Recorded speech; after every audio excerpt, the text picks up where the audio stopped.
โครงการประชาสัมพันธ์ส่งเสริมความเชื่อมั่นในนโยบายภาครัฐโดยสำนักงานประชาสัมพันธ์จังหวัดลำปางและสถานีวิทยุกระจายเสียงแห่งประเทศไทยจังหวัดลำปางเสนอรายการอปมช.อู้ข่าวดำเนินรายการโดยอาสาสมัครประชาสัมพันธ์ประจำหมู่บ้านและชุมชนจังหวัดลำปางข่าวสารเปื่อหมู่เฮาเจ้าลำปางสื่อสารถึงกันกู่หมู่บ้านกู่ชุมชนปักกันกูวันเสาร์และวันอาทิตย์ 13 นาฬิกาถึง 14 นาฬิกาสวทลำปาง FM 97 เมกะเฮิรตซ์ คุณค่าด้านวัฒนธรรมเป็นเอกลักษณ์ของเฮาแต่จริงพอใจไม่นิ่งผู้จาอ่อนหวานสืบทอดมานานเอาเลยเอาละครับสวัสดีพี่น้องชาวลำปางที่รักและเคารพทุกท่านวันนานมาวันนี้ก็มา2 ท่านมากับเจ้าหน้าที่สรุปแล้วก็เจ้าหน้าที่อุทยานตั้งหัวหน้าองค์กรเพิ่นส่งมาอุปจารในเรื่องดอยคนไทยว่าภูเขาดอยนี่ก็ตั้งแต่ดอยม่วงคำดอยฟ้าบาทม่อนพญาแจ้พวกนี้เป็นถึงเนี่ยนะมันเข้ากระทรวงทรัพย์นะกระทรวงทรัพย์ก็เปิดหัวหน้าองค์กรเปิดขึ้นมาในเรื่องกระทรวงกระทรวงทรัพย์รักษาน้ำรักษาป่าเอาละครับตอนนี้ปนานมาก็มาพบกับตั้งกอยซึ่งเป็นเจ้าหน้าที่ของสวทลำปางเป็นคนตีดีเด่นมากนะฮะก็มาเป็นเปี้ยนผมแล้วก็มาจัดเคียงมาคุ้มเคียงคือปนานเดี๋ยวนี้ปนานก็จะขึ้นอันดับแรกนี่ก็เป็นข้าวประจำของจังหวัดลำปางอย่างน้อยหนึ่งนอกจากนั้นก็จะเรื่องพระเจ้าพระ5 พระองค์อย่างน้อยหนึ่งพระเจ้า5 พระองค์นี่พ่อกับว่าใครได้แม่แก้วกันเนาะเพิ่นเขียนจดหมายมาผลปนานก็ได้เข้าไปเรียกพระเจ้า5 พระองค์มันจะเห็นน้อยแต่มันจะนักเลยแม่แก้วที่ผมตีโทรศัพท์มาเนาะแล้วจะเรื่องเป็นแม่ฝันก็ขอกราบบัดทีมันเป็นเดือนนี้เป็นผ่านมานี่นะฮะเป็นร้อยกระทงกันสมัยก่อนนี่เป็นพังทำมหาเจ้าพังทำขึ้นพังทำขึ้นนี่เป็นทั้งวัดทำตีตานไปหาคนตายตานไปหาญาติอันเป็นห้องวัดทำขึ้นมหาวิบากพ่องปราสูตรพ่องอย่างนี้นะเป็นห้องวัดทำขึ้นสมัยนี้มันบ่มีไปเหตุจ้อยประเด็นนี้มหาราชก็บ่ใครฟังกันนะมันมีอยู่13กันมหาราชตั้งแต่มาตัดนกรอย่างกันนะมันทั้งหมดมันมี13ที่ม่วนก็มีอยู่6ฝูกคือเราโปนมหาโปนมัททีกุมารบันตู้จกมหาราชอันนี้ก็แต่ก่อนนี่แบบผมเป็นเน้นเป็นตู้เจ้านี่ก็ได้เตะรถบุญนา6 ผูกก็ทำเบื้องก่อนนอกจากในเด้อที่แต่ผมจะเล่าให้ฟังประเด็นนี้จะเล่าจะเจิญคือพี่น้องจะลำปางเฮามาแอวเนาะใครอยากจะมาแอวก็เจิญนะครับเด้อบ้านลำปางเขาไม่นักเดี๋ยวผมจะเรื่องตีจะมาแอวที่ไหนนะฮะเจิญมาเด้อมาแอวจังหวัดลำปางเจิญมาเด้อมาแอวจังหวัดลำปางมันมีช็อปปะอะไรนะบ้านอย่างตำบลน้ำโจรนี่มีหลายอย่างเนาะมีแถวดินเบาแล้วก็ประวัติน้ำบ่ออย่างหลายอย่างเขาเราจะช่วยเรื่อง13 อำเภอในจังหวัดลำปางเป็นอันดับแรกเน้อนครเขลังลำปางเล็ดไล่บ้านเขาเมียงน้ำคนงามน้ำใจเมืองแห่งรถมาบ่มีตีไหนก็มีอยู่ไหนลำปางเต้าอันมีถึงท่านินบ่อดินเคียงปารัน สินก้าสำคัญจัดหนัก13 อำเภอเมืองเถินแม่เหมาะเกาะคาติตั้งโรงงานเสริมงามงามล้ำดังกำเก่าขานวังเหนือเมืองปานน่าอยู่เด้อเจ้าเจ้าโฮมใจโฮมในหายเศร้าห่างสัตว์สุปราบเราเมืองเหงาแม่พี่คนใดได้ไปบ่อยากจะปิกใครอยู่ที่หันเหือเลยอำเภอแม่ทะที่เอวมีหลายวัดทำสบายที่ไปกราบไหว้แทนนั้นไปกราบไหว้มีวัดสันฐานวัดงามเนื้อเจ้ามีพระเนรเฮาจัดนักแถมสอนหนังสือ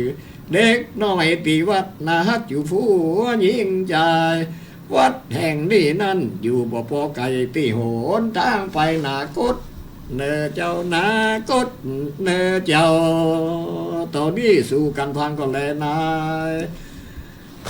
อันนี้เนี่ยจะวัดลำปางเขามันมีอยู่13 อำเภอที่เอวมีนักนะฮะ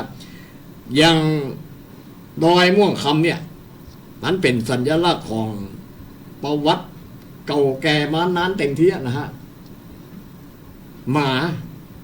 าเกิดเป็นคนมีลูก2 คน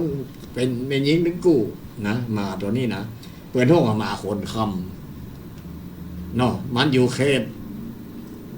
อำเภอเมทะแล้วที่นี่ที่ใจใส่ถึงวันมีประเพณีถึงวันนี้กับมันบ้านกล้วย4 กล้วยเป็นผู้ที่จัดการจัดงานเลี้ยงสตุ้งสตังกันอย่างบ้านกล้วยถึงนั่นนะแต่สมัยนั้นมันมาฝ่าเนี่ยมาย่ำยังมีห้อยตีนอยู่ห้อยตีนมานะฮะเกิดลูกเป็นแม่หญิงเกิดใหญ่มาเป็นสาวมันกะไอ้มาแม่ตัวนั้นน่ะมาแม่ที่ว่ามาคนคำนี่ก็มาลักกาบเอาเสียผ้าตั้งในเวียงไปให้ลูกนุ่งเตลาขอซักตากว่าเนี่ยมันมาลักกาบไปอันมาคนคำตัวนี้นะชื่อลูกสาวมันกับบัวแก้วบัวคำเนาะบัวตองมาเจ็บบัวคำบัวแก้วบัวตองนะบัวตองเป็นน้องเนอะเอาละครับต่อจากนั่นมาก่อนเลี้ยงใหญ่มาเนี่ยว่ากับมีพานป่าไปหั่นใส่สาวงามอยู่ตีดอยม่วงคำอันนี้อูเลี้ยงดอยม่วงคำเห็นไหมกันเดี๋ยวจะจบนะฮะดอยม่วงคำกับมาบอกพญาเจ้าเมียงลำปางเนี่ยโอ้โหปัจเจเจ้าปัจเจพญาตีเขาหู้จักกันใหม่ๆน่ะอินตาเยอะเด็กโอ้ยังปัจเจในบุญเลยไปพุ่นหังเนี่ยสมัยนั้นมันโอ้โหหลายพันปีเนาะก็ใหญ่มาผ่านป่าไปหั่นใส่บัวเตียวบัวตองงามก็มาบอกพญาเจ้าเมียพญาก็เอาจ้างเอามาไปฮับเอามาเป็นภริยาเป็นเมียก็จัดงานยกใหญ่เลยจัดงานยกใหญ่ไปฮับมาอยู่ในเมียงเพชรเนาะที่นี่บัวแก้วบัวตองกับมาก็6 ตัวแม่6 ตัวลูกก็บอกได้ใจขี่รถขี่อย่างก็6 ตัวมาก็มาอยู่บ้านพักเด็กกับพญาเจ้าเมียงก็แปลงภาษาที่2 หลังคือบัวแก้วหลังคือบัวตองหลัง1ต่างคนต่างอยู่เนาะมาจะอยู่ด้วยกัน2 คนพี่น้องนะฮะมาแม่ที่กะหาดีไปแก้วหาไปแอวหาลูกเนาะไปหาบัวแก้วกับไล่แม่ทหารแน่ไล่แม่ตีแม่บุ๊บแม่ที่กับมาแม่มาเก่าเลย6มาหาแม่นางบัวตองตีเป็นน้องเนี่ยนะนางบัวตองเปิดกับมาเอายายังใส่ให้แม่รักษาแม่ดีกับแม่ที่สุดเลยแล้วก็นางบัวแก้วเนี่ยมันไล่แรงหาว่าปัจจัยแม่อย่างนั้นอย่างหาว่าเป็นสัตว์อันนี้นะครับอันนี้ก็จะเปรียบเทียบเพื่อฝังนะฮะเนาะลาเปรียบเทียบเพื่อคนลำปางฝังนะฮะอันนี้ก็เรียงมาคนคำเหมือนหมาป่วยเนาะมันทหารไล่บุ๊บอะนางบัวแก้วเป็นไล่บุ๊บไล่ตีนางบัวตองก็เอาหักษาแผ่สาอย่างให้แม่กับป่วยลูกมาได้ทีนี้ก็มาเสียชีวิตกับบัวตองมาหน่อแม่นั่นนะทีนี้บัวตองก็สร้างพญาเจ้าพญาแปลงหีดนี่อันหนึ่งหีด บอกพ่อใหญ่แต่คือพญาถามว่าจะเอามาอย่างจะมาไหวเนี่ยมาไหวเนี่ยมาไหวใส่อย่างเนี้ยบ่เจ๊จะเอามาใส่มามันจุของปอพญาพญากระแปลงมาให้แล้วก็เอามาคนคำที่เขาใส่ไว้เอาแม่เขาใส่ไว้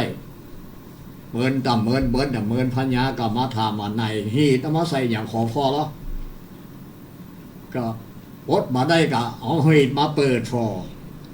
ก็เป็นคำถึงนั่นเลยอันนี้นะครับอันนี้ก็นั่นจื่อเป็นเลยว่าห้องมาคนคำนะฮะอันนี้ก็ล่ำลือถึงบ้านถึงเมียงมีสปะสเป็ดนะฮะได้คำได้อย่างมาคำนึงยังนักอยู่ตีไว้หมอคำยังนักยังมีอยู่มันมียักษ์นะฮะอยู่หันนางบอตองเนี่ยก็เลยไปปะใส่ยักษ์มันเป็นตุ้มผียักษ์นั่นมันคือว่าเป็นตุ้มผีนางบอตองไปคล้องใส่กันเลยไอ้ตุ้มผีนั่นแตกก็เป็นอันดีใจที่สุดนะฮะนางบอตองก็ซ้อครับอย่างมหาศาแผ่ตีตุ้มผีของยักษ์นั่นแหละยักษ์ก็ดีใจนี่ก็เอาคำเอาอย่างเฮือนางบอตองมาเยอะแยะมานักเอาละครับเลือกการเจอเนาะทีนี้เจ้าปีเนี่ยก็หันนางบัวแก้วนะหันน้องได้คำได้อย่างกรรมฐานน้องไปเอาตีดอยพวกดอกแม่นั่นเอาเฮือทีนี้ก็จะไปเนี่ยจะไปเอาเหม็นกับนางบัวตองนั่นไปอย่างทีนี้ก็คนที่มันบาดีมันก็มีบาพาพ่ายยักษ์ก็เลยไล่แจะไล่ฆ่าไล่ฟันเลยนะฮะก็จ้างมากงัวควายที่เอาไปเนี่ยก็มาตายกันนะยังจ้างเองมาตายที่บ้านต้งหัวจ้างนั่นเลยห้องบ้านต้งหัวจ้างบ้านต้งหัวจ้างถึงกระมาเดียวนี้ตายเลยนะฮะอันนี้ก็ประวัติย่อๆการเล่าของพี่น้องจะรับฟังเขาฟังนะฮะอันนี้ของประวัติของร้อยม่วงคำต่ออันนี้อย่างเขาถึงวันนี้ไผ่ย่ากับพ่อกับแม่ตีบดีบดากานั้นก็เข้าคายเหมือนกันเนาะนะเป็นบ้าเป็นอย่างเนี้ยกับแม่กับพ่อบดีอย่างสมมติว่าแม่จะเป็นจะได้กระจ่างมันก็ต้องเป็นแม่พ่อจะเป็นจะได้กระจ่างก็จะต้องเป็นพ่อ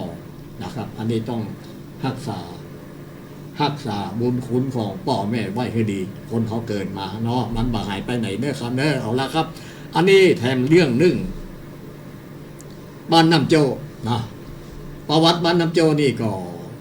ตั้งสำนักงานของจังหวัดมันไปสืบว่าตำบลน้ำโจมันมีอะไรอย่างตำบลน้ำโจ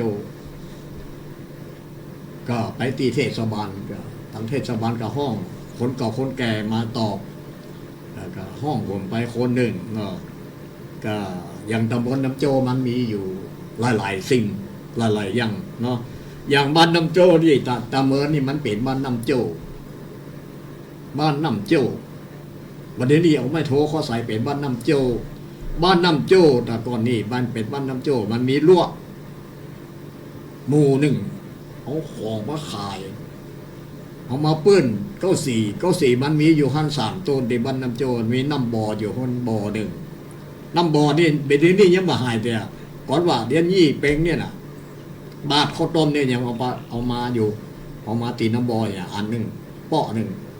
ออกไปน้ำบ่อหาน้าเหี้ยป้อหนึ่งกันยังบาล่าเต้าถึงกะลานี่มันเป็น1,000 กว่าปีแล้วฮะ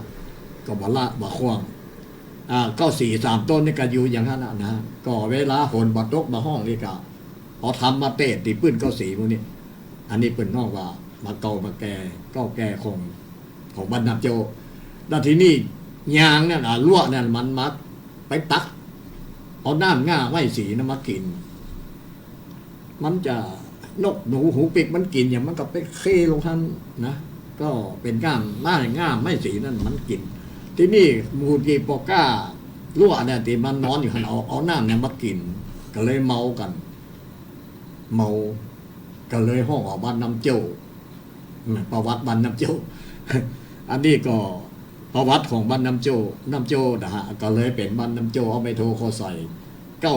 กกมากามาจากต้นสีนะเขาเอาน้ำลวกเอาน้ำนั่นมากินดีง่าไม่นั่นนะฮะอันนี้ก็ประวัติของบ้านน้ำโจเนาะและแถมอย่างหนึ่งดินเบานี่เอามาแปลงดินสอเขียนกระดานเขียนอย่างไรดินเบา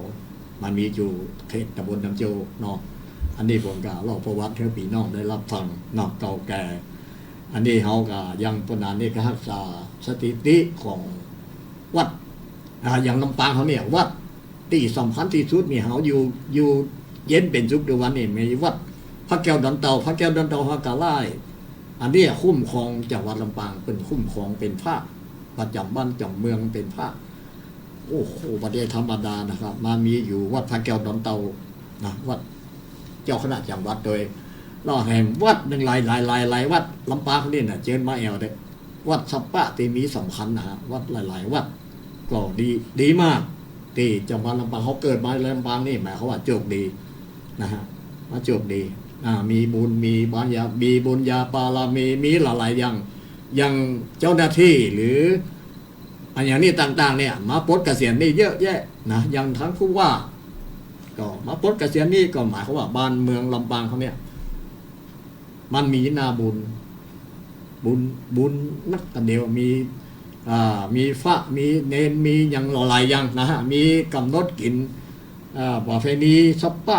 กินข้าวสลากประเพณีหลายอย่างบ้องไผ่อย่างนี้ป่านั้นมันมีประเพณีเยอะแยะเลยยังตายก็เอาไว้2 คืน 3 คืนทำบุญสวดอภิธรรม3 คืน 4 คืน5 วันเสียตัวนะฮะเป็นว่าวันหยีวันหม้อวันเน่าเนี่ยนะวันเป้าวันหยีนี่มันเป็นว่าบาเสียผีละคนแต่ก่อนนี่เป็นห้องวัน2 วันเนาะ8 ค่ำบดีต่ำเข้า9 ค่ำบดีเสียผี9 ค่ำนี่ห้ามเด็ดขาดเลยบดีเสียผีอันนี้เป็นบาเจียก็คอยดูนะคนได้เนี่ยเสียผีเนี่ย9 ค่ำนี่เนอะมันได้บ่ค่อยดีนะฮะอันนี้ก็เต้าแม่เขาเป็นสั่งไว้เนาะ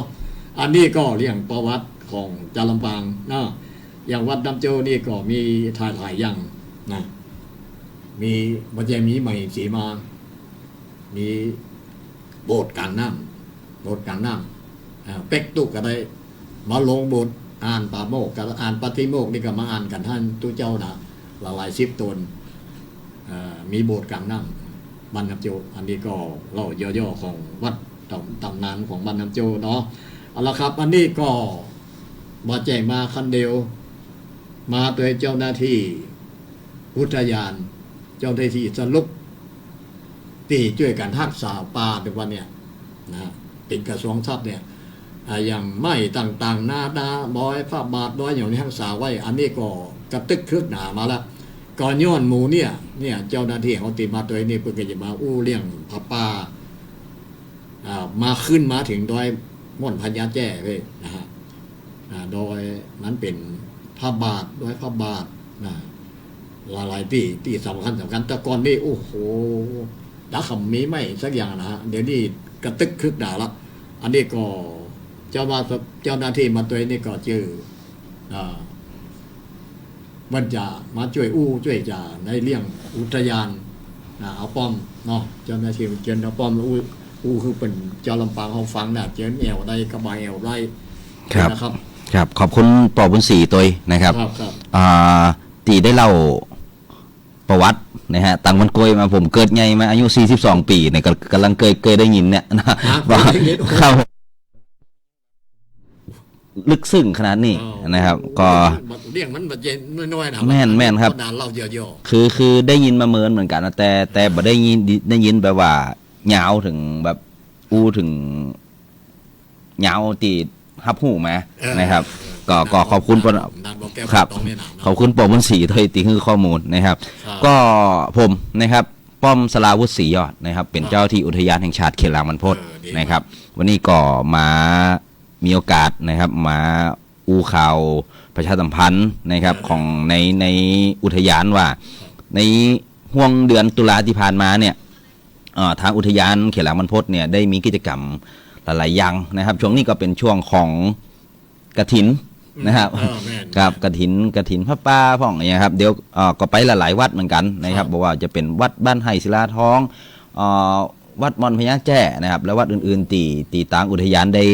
มีส่วนร่วมแล้วก็ได้เข้าไปร่วมถวายพระกฐินนะครับแล้วก็มี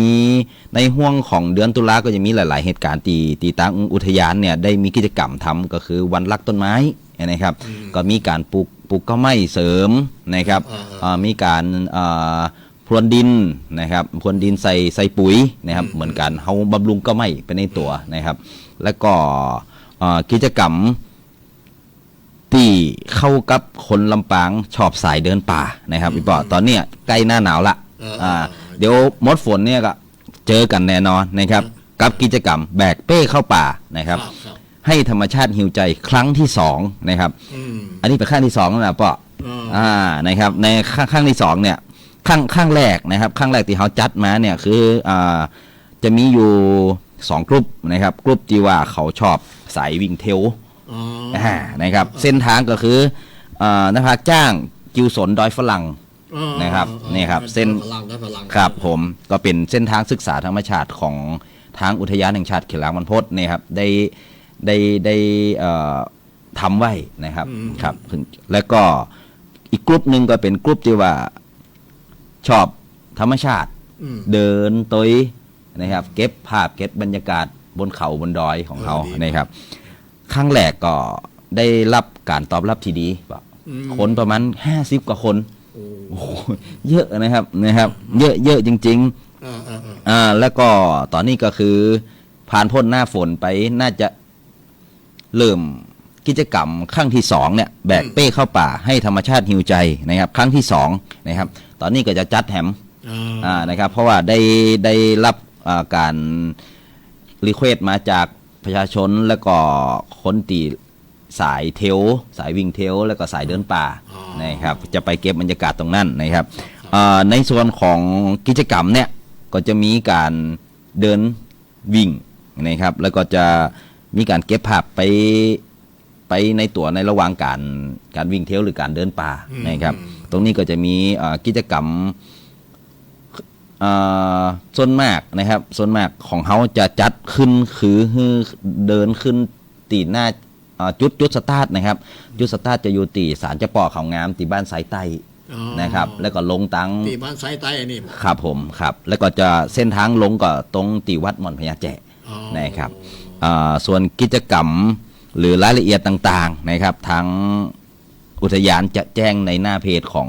อุทยานเขลางบรรพตใน Facebook แห่งกำหนึ่งนะครับก็ฝากเจ้าลำปางนะครับในไข่อยากจะไปแบบพักกายนะฮะในป่านะครับอาจจะแบบไปสูดอากาศช่วงนี้ก็หมอกเยอะเหมือนกันนะครับเพราะบรรยากาศดีมากนะครับจากตีผมไปลาดตระเวนไปนอนป่านอนดอยมาเนี่ยก็ภาพบรรยากาศป่าบิวนะครับต่างๆถ้าพ่อแม่พี่น้องอยากจะเห็นนะครับเห็นก่อนก็เข้าไปดูในหน้าเพจของอุทยานเขลางบรรพตนะครับแต่ถ้าอยากสัมผัสเจิญครับโครงการดีๆกิจกรรมดีๆนะครับแบกเป้เข้าป่าให้ธรรมชาติหิวใจนะครับครั้งที่2ครับจะได้ก่อฝากพ่อแม่พี่น้องนะครับประชาสัมพันธ์ตัวแล้วก็อยากจะเข้าร่วมก็เดี๋ยวดูในหน้าเพจก็จะแจ้งมาทำกรรมนี่ครับทางอุทยานเขลางบรรพตก็ฝากนะครับฝากพ่อแม่พี่น้องตัวนะครับว่าอุทยานเนี่ยเป็นอุทยานน้องใหม่นะครับครับผมอาจจะอยู่ในขั้นของการเตรียมประกาศนะครับแต่ก็แวะไปพักได้นะครับตั้งติมอนพญาแจ้นะครับก็มีลานกลางเต้นนะครับนะครับไปสแตมตาอุทยานได้นะครับตีเขลางบรรพตก็ได้ตีมอนพญาแจ้ก็ได้นะครับก็ฝากป่อวุ้นสีตัวนะครับช่วยประชาสัมพันธ์นะครับช่วยประกาศช่วยบอกช่วยกล่าวตัวนะครับผมก็กิจกรรมดีๆก็จะเกิดขึ้นเร็วๆนี้ครับป่อครับสวัสดีครับอันนี้ก็เอาฟดก็ได้ขอฝากปีน้องจะลำปางเขาเนาะพยายามจะไปแอลจะไปฟัดฟอนมันใกล้จะเข้าสู่หน้าหนาวแล้วเดี๋ยวนี้นะฮะก็หน้าหนาวก็จะไปสู่หน้าแรงใกล้เข้ามาเนี่ยนะสองอย่างเนี่ยหน้าหนาวหน้าแรงปีนี้ก็คงจะหนาวเนี่ยทุกๆปีครับถ้าพยายามจะไปแอลอย่างเอาป้อมวันเนี่ยเจิญเลยนะฮะเจิญที่เขลางบรรพตเนาะมันมีกิจกรรมอยู่มันมีเต้งมีอย่างมีน้ำกาฟุ้มกาแฟมีหมดเลยหรือว่าวัดม่อนพญาแจ้ก็ได้ครับอันนี้ก็ฟดเอาป้อมเป็นภาคมาเนาะเอาละครับอันนี้ก็สมัยนั่นนะฮะพระเจ้า5 พระองค์นี่พ่องก็ว่าพอนานก่อนไปน่ะไปอู้เจ้าพระเจ้า5 พระองค์เห็น พระเจ้าห้าพระองค์นี่มันสำคัญนักนะฮะมันมีอยู่ประวัติเปิ้นมันมีแต่มันมาอยู่หลายร้อยปีหลายพันปีนะฮะมันมีพญากาเฟียกตัวหนึ่งเป็นพญากาเฟียกเปิ้นมันเปิ้นไข่ไปไข่ปูนเก้างิ้วกับนั่นกูอยู่ใกล้ฝั่งแม่น้ำแม่น้ำเนี่ยอย่าเป็นแม่น้ำเนสลาเนรัญชลาก็ว่าแม่น้ำมันยังกระจำว่าไข่แม่นเนาะก็มีฟ้าฝนหัวปีมาปัดหางไข่ของแม่พญากาเฟียกนั่นน่ะตกว่าไข่บาดแตกตกไหลไปตามแม่น้ำพ้องกับนั่นแม่เตาไปรักษาพ้องพญานาคก็ไปรักษานะฮะอันนี้ก่อมแม่อันนี้เลี้ยงพระเจ้าห้าพระองค์ผมอย่าอุ้ยย่อฟังเนาะก็อันดับแรกก็ชื่อเปิ้นก็หนึ่งกะกุสันทะนะองค์แรกกะกุสันทะสองโกนากรรมนะนะฮะสองโกนากรรมะสามกัสสปะสี่โกตมะกันถึงวันเนี่ยเนาะเป็นโกตมะเป็นพระเจ้าของถึงวันเนี่ยห้าอริยะยังบ่เกิดยังบ่ปรากฏเนี่ยนะเดี๋ยวนี้โกตมะพระเจ้าถึงวันนี้ชื่อโกตมะอันนี้พระเจ้าห้าพระองค์เนาะอันนี้ก็ตีเวียนยี่เป่งเนี่ยฮะเปิ้นไข่หันแม่ที่นี่เนี่ยก็เลยเปิ้นเอาพายมาแปลงตีนกาเอามาใส่ปาตีดแล้วก็น้ำมันเข้าใส่หรือว่าเตี้ยนไข่อย่างใส่เข้าใส่ฮันแล้วก็เอามาตามเนี่ยคนได้ปู่จ้าปาตีดนี่ก็จะมีอันนี้ส่งนักอันนี้เปิ้นก็เลยว่าเอาตีนกาเอางานตีนกาตีมาแปลงคนเท่าเปิ้นแปลงใส่ด้วยใส่ปาตีดเนี่ยนะเราได้ยังตีนกาเนี่ยพระเจ้าห้าพระองค์นี่เปิดไข่ยาหันแม่บาหันบาเกยหันแม่ก็เลยเอามาแปลงปฏิตินกาพอได้เปิดถึงแปลงเป็น3 อันนี้ในปฏิเนี่ยนะเป็นจะฟันพายเอามาแปลงปฏิปูจาหน้าพระพุทธองค์หน้าพระพุทธเจ้าก็มีอันนี้สูงนักกำเดียวนะฮะพ่องก็ว่าไปเล่นอย่างเดียวไปเล่นลอยกระทงอย่างเดียวบ่ขึ้นว่าประเพณีของเดี๋ยวยี่เป็งวันนี้สำคัญที่สุดนี่ก็คืออย่างนะฮะต้องตามปฏิตินกาอย่างน้อยคนหนึ่งก็ตามไปอันหนึ่ง2 อันไปซื้อออกมาปู่จามานะไปซื้อมาปฏิอกิปะหูมาทุบหูผาลาจา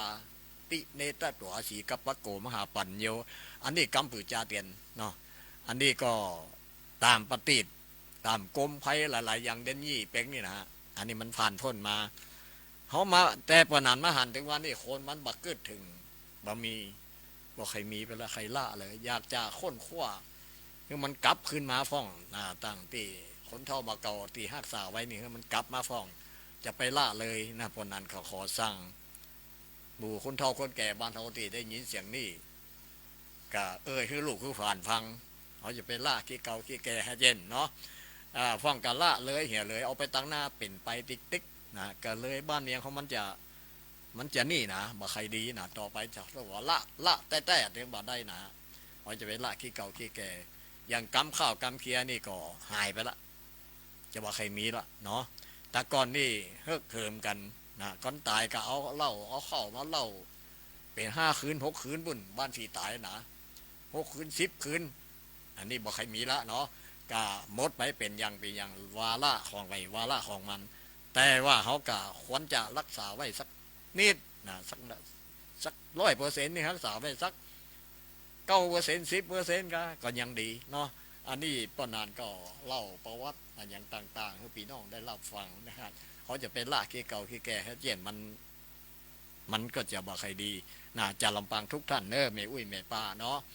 อันนี้ก็ตะกี้แม่อุ้ยนั่นเป็นสั่งมาก็อ่านแล้วเนาะยังกาบมาทีเนี่ยกาบมาทีนี่ใบมันบาใครเดียวกันเนอะเดี๋ยวเขาเปิดอันน้องก้อยเปิดเพลงสักเพลงกันเนาะเอาอกก็ใจแม่อุ้ยแม่ป้าให้กำ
อันนี้ก็โชคดีกับพี่น้องจากลำปางทุกท่านนะที่ผมว่าตะกี้นะเขามีนาบุญจังหวัดลำปางเขานี่นาบุญ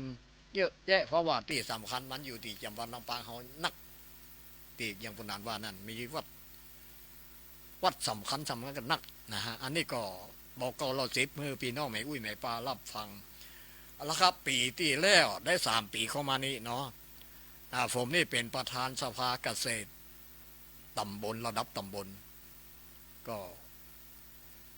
เกษตรจังหวัดเปิ้นฮือไปที่ตำบลบ้านอำเภอเถินนะฮะบ้านแม่ปุ๊บ้านเหนียวเนี่ยนะฮะก็ไปประชุมกันท่านนะฮะก็ผลสุดท้ายมากับเกษตรจังหวัดเนี่ยปนนั้นเรื่องของยาเสพติดมันไปเข้าเรื่องอย่างเนาะเขาเป็นประธานสภาเกษตรแล้วมาเรื่องยาเสพติดมันมาเข้าเรื่องใกล้นะเขาว่าเป็นอย่างปนนั้นว่าไปเต้เขาด้านหน้าเบิดจะใจไปเรื่องเขาบอกว่ากะเขว่าเขเนี่ยก็มันเป็นตำบลแม่ทอดเนี่ยตำบลแม่ทอดไปตีอบตตำบลแม่ทอดก็มีกำนันผู้ใหญ่บ้านอบตสมหลายอย่างหลายตั้งเจ้าบ้านก็มีผมก็เลยบอกหัวเย็นจะได้ก็เอาเรื่องยาเสพติดเป็นว่าเรื่องยาเสพติดเป็นก็ตัวสำคัญนักนะฮะอันนี้ผมก็เลยว่าอันแรกก็ยกมือคืนไผ่สูบบุหรี่ยกมือคืนยกมือนักที่บ่ยกมือน้อยเดียวอันนี้ก็เหมือนกันนะฮะอันนี้ก็เลยผมก็เลยว่าหมู่เฮานี่สูบบุหรี่กันนักเนาะก็เลยเอาข้าวจ้อยข่าวเขาฟังเด้อผมจะเล่าข้างหมู่เฮาทั้งหลายเนี่ยที่มาอบรมนี่บ้านเม็ดตำบลเม็ดทอดนี่ฟังยาเสพติดข้างตัวสร้างปัญหาเพราะบ่ใจยารักษาคนไข้เพราะมันเป็นสารประหารคนได้มหันตาไฟแห่งอยู่ถ้าไฟได้ลงจะต้องเป็นทุกข์ความสุขสั่งเสียงทันทีแต่ละชนิดเสพติดเสียมสีเกิดจากบุหรี่อันที่เป็นเบาสูบแล้วเล็บดำปากคำพันเศร้าเหมือนดังสูบเอายาปิดสารนี่โคตินกัดกินชีวิตมันติดอยู่เส้นยาสองไฟสู้ไฟซื่อทำลายสมองเป็นลมปุ่งฟองหน้าหมองมนเมืองคนอยู่ใกล้เคียงเป็นพิษไฟสู่ไฟซื่อขอให้เข้าใจเหมือนซื่อเอาไฟมาเฝ้าตัวเจ้ามาเฝ้าตัวเจ้าอันนี้นะครับอันนี้ก็ตั้งแต่หันมาบักกี่วันก็เขาโทรมาย่างปุรีไปจัดนักสูบปุรีนะย่างไปจัดนักกำนันได้โทรมาผมวันนั้นที่วันนั้นไปจ้อยฮะนะย่างสูบปุรีย่างไปหลายคนออกอันนี้วันนั้นก็เลยว่าก็ขอบคุณเต่าที่ย่างปุรีนี่มันเป็นอันตราย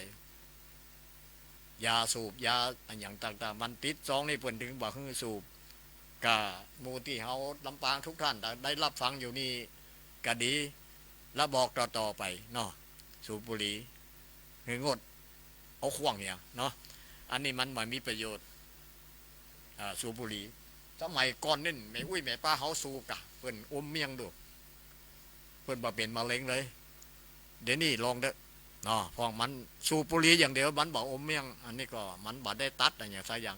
เมียงเนี่ยไปตัดปิดของปุรีน่ะคนตะก่อนเนี่ยเขียวดำเปิ่นสูบมากเกี่ยวมากกะเปิ่นบ่ใครเป็นมะเร็งคนเขาบอกได้นี่เป็นมะเร็งนักการย้อนหลายๆอย่างกินอาหารการกินหลายๆอย่างเนาะอันนี้ก็ขอฝากด้วยจิมนะฮะ ก็มีอปมสอยู่หลายๆท่านที่จะมาอูมาจากอย่างอปสนี่อย่างน้องอำพันธ์เปิ้นก็ภาคเปิ้นก็อู้เลี้ยงตะวานี่ได้ยินเปิ้นอู้เลี้ยงพระราชินีฟ้องอู้เลี้ยงคนละครึ่งพ้องนะฮะก็คงจะเข้าใจไปแล้วอันนี้ปนานนี่มาอู้ปนานมานี่ก็บันเทิงเรื่องข้าวแล้วก็อู้เรื่องสำคัญอย่างให้ฟังบ่ได้เนาะปนานกำใจมีอย่างนักอันนี้ก็ขอขอบคุณทั้งหัวหน้าดวงฟอนเปิ้นส่งคนไปหาผมก็ดีมากตอนที่เปิ้นมาอยู่ลำปางเขานี่เปิ้นก็ดีมากช่วยกันสร้างปุกปั่นโดยมงคำปุกปั่นโดยพระบาทปุกปั่นโดยม่อนพญาแจ้นะม่อนจำศีลเนี่ยม่อนจำศีลบุรีอุกขึ้นมาเป็นป่าไม้นะฮะเป็นป่าไม้เนาะอันนี้ก็ดีนักเลยอันนี้ต่อไปวันหน้าผมก็จะเอาข้าวได้เลี้ยงข้าวนี่มันไผ่แรงเนาะไผ่แรงเอามันใกล้จะถึงก็เอาให้น้อยสุดท้ายกันเนาะอันนี้มันก็เรียบว่ากี่นาทีก็น้องขอบคุณน้องก้อยตัวเองที่มาคุ้มเคี่ยงคุ้มอย่าง45นาทีแล้วเนาะก็เรียทำบักกี่นาทีนะฮะอันนี้จะฟอกปีใหม่เมืองมันก็ไก่อยู่วันหน้าถ้าได้มาเดือนธันวานี่อาจจะมาอยู่เดือนธันวาอันนี้มันพฤศจิกาธันวานี่อาจจะมาสักครั้งนะกลางเดือนกาปลายเดือนกาเนี่ยประมาณนี้เนาะก็เอาที่เป็นเจิญว่าเนาะแล้วก็ไฟแรงเอาไฟแรงกี่น้อยเนาะเพราะว่าไฟแรงมันก็ใกล้เข้ามาเดี๋ยวนี้หน้าฝนนี่มันจะหยุดตั้งแต่วันนี้กันมันจะหยุดตั้งแต่วันนี้จะเข้าสู่หน้าหนาวเนาะมันจะเข้าสู่หน้าหนาวนี่ก็ประมาณมกรากุมภาปลายกุมภาจะหมดเนาะปลายกุมภานี่จะหมดหน้าหนาวนะมีนาก็จะเริ่มต้นเนาะจะเริ่มต้นเป็นหน้าห้อนเขากะคนเฒ่าคนแก่เขากะระมัดระวังเพราะว่าวันนั้นหัวหน้าดงพรบนว่าก็รักษาสุขภาพเนี่ยเพราะฝนมันตกตึงวันตึงไม่คืนไม่วันรัตวาสมาเด้อบาปน้ำจักรรมมาอาบตัดตอนนี้เนาะอาบตัดตอนนี้ก็มันเย็นก็ต้องรักษาเนี่ยสะดวกเนาะเขาก็เลยแปะวันหนึ่งแล้วเจ๊ก็แปะ2 วันปุ่นเนาะอันนี้ก็รักษาเนี่ยสะดวกดีๆกินน้ำอุ่นนะก็กินน้ำอุ่นเยอะๆเด้อไม่อุ้ยไม่ปลาเด้อกินน้ำนักๆเนาะหมอนั่นที่จะเล่าข้าวที่หมอควันใกล้จะถึงนี่นะหมอควันมีไหนอย่าเกิดได้ช่วยกันนะดับไฟเด้อน้องเพราะมันบ่ดีเนื้อตัวน่ะน้องเป็นคนหมอกกุ้มโหนต่างขัดขวางเดินรถขึ้นไตขัดขวางยะโหนต่างเดินรถยากไปหมอควรมีไหนอย่าเกิดได้ช่วยกันอาดาไฟ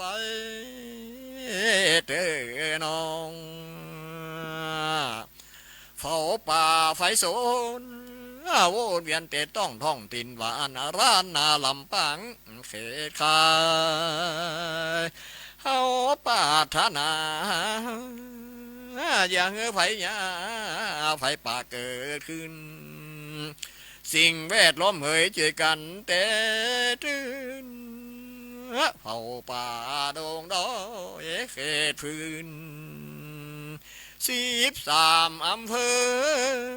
ช่วยกันฟิกพื้นเสนอก้าวต้านเผาภัยท้องถิ่นเฮานี่อย่าเอาใจไก่อย่าเผาภัยในแต่ละบ้านเพราะว่ามันเป็นหมอกควันคุมบ้านเกิดโรคไฟหยาพามพร้อมเป็นภัยพิบัติสูดดมเขาต้องกระทบลูกน้อยในคันผู้สูงอายุก็ซ้ำเหมือนกันเป็นโรคความดันปอดลมพร้อมเสียงสูนภัยพิบัติต้านให้หมอเสียงเผาพื้นเผาไฟย่างเพราะมันบ่ดีเนื้อตัวของข้างยะโศกเศร้าหมองมัวหายใจเพื่อกัด ยัดขึ้นหมองหัวตามืดตามุงดูอย่างบ่ได้แสบหูแสบตาร้อนล้นเอาไหมเป็นลมไปไหนอย่างนี้ช่วยกันจะแจงก้อยแยงเก่าจี้หลีกหนีจากอันบอกควรทุกคนต่านไทยอย่าได้เผื่อพวนกล่าวตามขบวนหมู่เฮาเจ้าขาเต่านี้เต่าอีก่อนแลนายอันนี้ข้าวหมอกควันบ้านเฮาเนาะจะลำปางเฮาเน้อออกแรงมาแล้วเพิ่นมาฮื้อเผาต่อเฟียงก็อันยังก็ต่างๆมาฮื้อเผานะผมไปอบรมที่ลำปูนนะก็เพิ่นมาฮื้อเผาแม่บ้านเขาชุดยอดเลยแม่บ้านของบ้านมันเป็นบ้านเป็นลำปูนจังหวัดลำปูนนะฮะแม่บ้านเปิ่นช่วยกันหันค้นไผเกิดในเขาไปช่วยกันรับบ้านชื่อเป็นบ้านอุโมงค์บ้านแน่นเป็นชื่อมันเป็นบ้านอุโมงค์ลำปูนนะ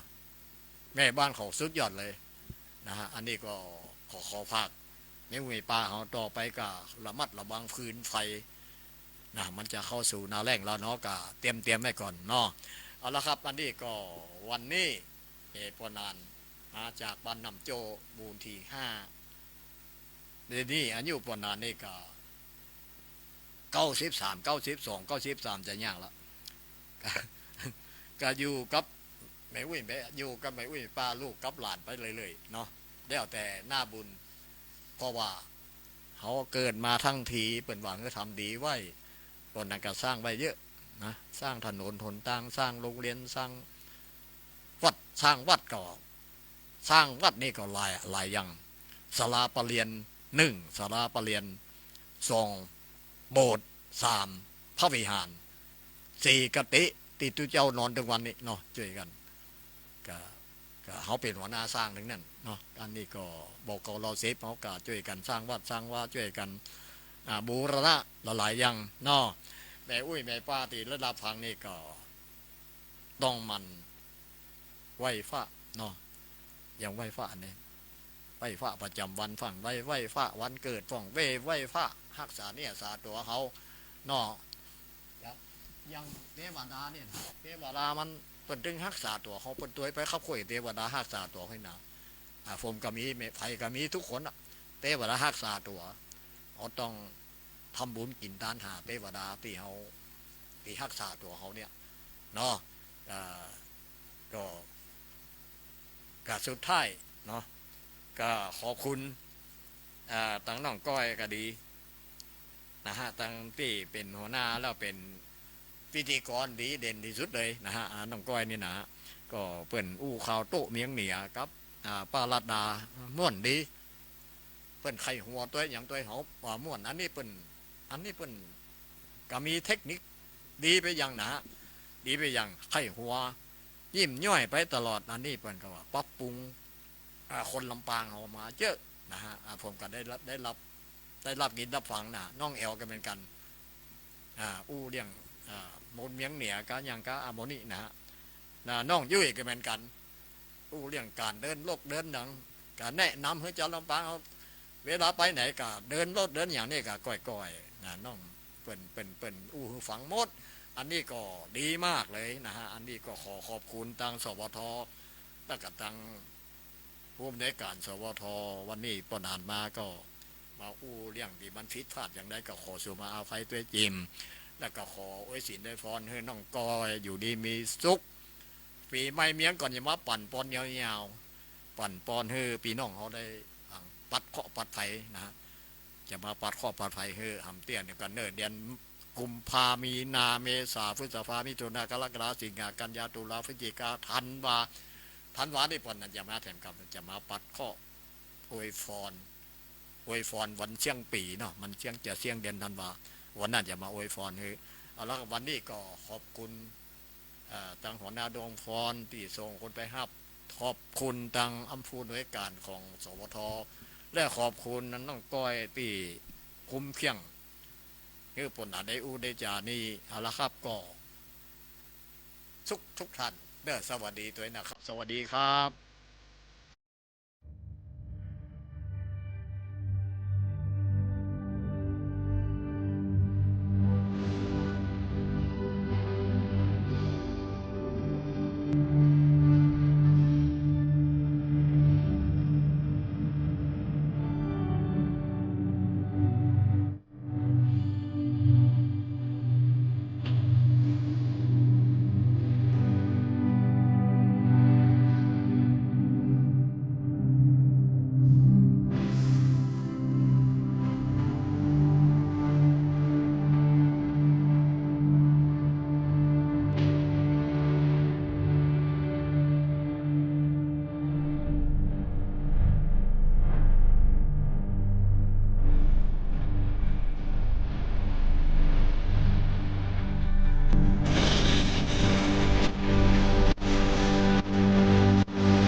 หา